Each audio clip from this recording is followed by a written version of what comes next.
Hello friends, तो आज हम डिस्कस करेंगे unit number 4 chapter number 10 contract management. तो कॉन्ट्रैक्ट मैनेजमेंट का बेसिकली एम क्या है कि ऑर्गेनाइजेशन में जब हम कोई भी प्रोडक्ट या रॉ मटेरियल या फिर सॉफ्टवेयर खरीदते हैं तो एक कॉन्ट्रैक्ट लिखा जाता है और कॉन्ट्रैक्ट मैनेजमेंट की जो पॉलिसीज होती है वो क्या होती है, कैसे उसे हमें स्टडी करना है, ये सब हम कॉन्ट्रैक्ट मैनेजमेंट चैप्टर में पढ़ेंगे।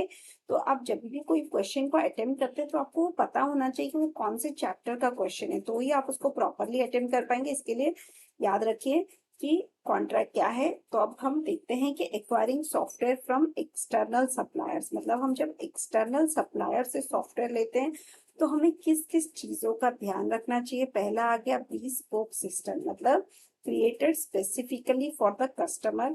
एक ऐसा सॉफ्टवेयर जो यूजर के लिए ही क्रिएट किया जाए। जैसे अगर कॉलेज का ईआरपी सिस्टम है तो वो सिर्फ यूजर के लिए क्रिएट किया जाता है, तो वो हो गया हमारा bespoke system.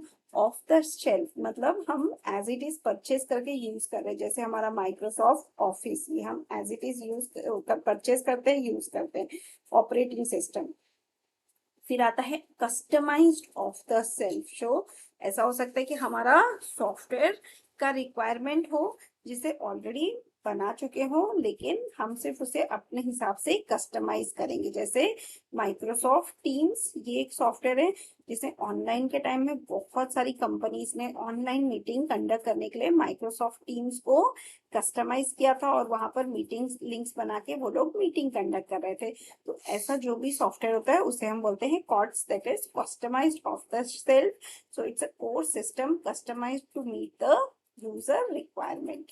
Now types of contracts जो हम बना सकते हैं वो तीन तरह के होते हैं। पहला होता है फिक्स्ड प्राइस कॉन्ट्रैक्ट, सेकेंड होता है time and material contract, third होता है fixed price per unit delivered contract. तो हम किस टाइप का प्रोडक्ट खरीद रहे हैं, हम किस टाइप का बिजनेस प्रॉब्लम सॉल्व कर रहे हैं, उसके हिसाब से हमारा कॉन्ट्रैक्ट भी बनना चाहिए। तो हम देख सकते हैं कि हमें फिक्स प्राइस कॉन्ट्रैक्ट में जाना है या टाइम एंड मटेरियल या फिर फिक्स प्राइस पर यूनिट। तो इसको पहले हमें अच्छे से समझना बहुत जरूरी है कि इन दोनों में डिफरेंस क्या है एंड गुड्स एंड सर्विसेज में क्या डिफरेंस है। गुड्स भी हम खरीद सकते हैं, सर्विसेज भी खरीद सकते हैं, और सॉफ्टवेयर को खरीदते वक्त हमें कैसे टाइप का कॉन्ट्रैक्ट यूज करना चाहिए।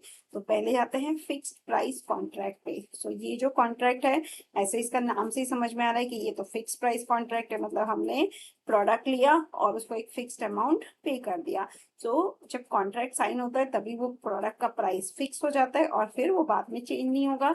जैसे अगर हमने कुछ लैपटॉप परचेज किया या फिर हमने कुछ स्मार्ट बोर्ड्स परचेज किए, तो हमें उसका एक ही बारी में प्राइस फिक्स करना है कि हम लैपटॉप्स का से 50,000 पे करेंगे और फिर उस प्राइस में हमें लैपटॉप्स लेने हैं और कॉन्फ़िगरेशन हम बता देंगे और वो कॉन्ट्रैक्टर हमें उस कॉन्फ़िगरेशन का लैपटॉप प्रोवाइड कर देगा। तो ये तो फिक्स प्राइस कॉन्ट्रैक्ट हो गया।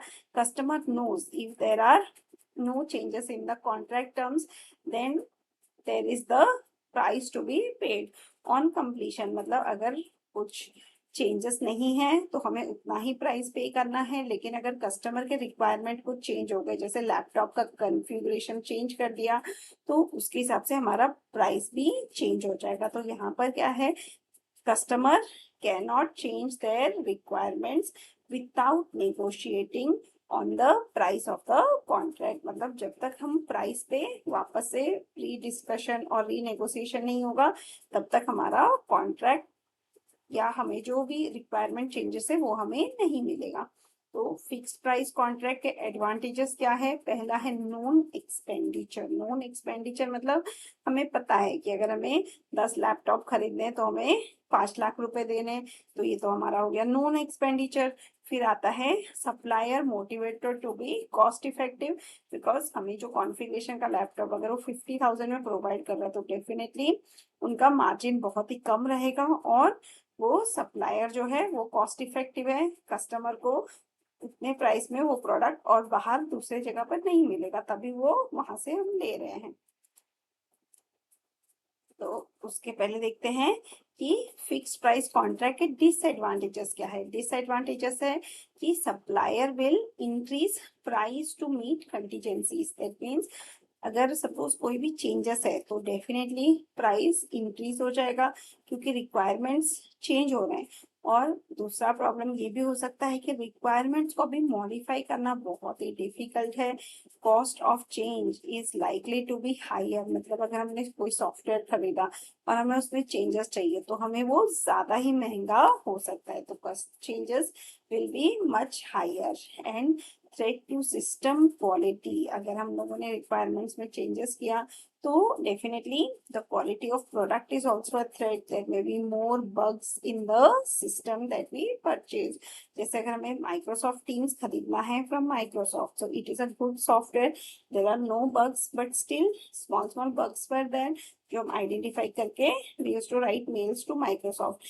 But apart from that, अगर हमने बहुत ही ज्यादा चेंजेस मांगा तो क्या हो सकता है कि हमारा जो कोड है उसमें बहुत सारी मिस्टेक्स हो सकती है, बग्स हो सकता है, तो सिस्टम का क्वालिटी रिड्यूस हो सकता है।